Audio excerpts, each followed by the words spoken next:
Born in Florence, Italy in 1820. Feeling a religious vocation, she aspires to work as a nurse.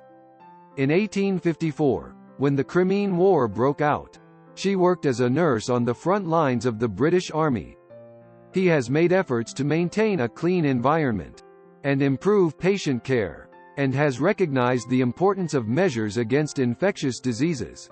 After the war, based on his experiences in Crimea, he developed a statistical method called Nightingale's Rose Diagram.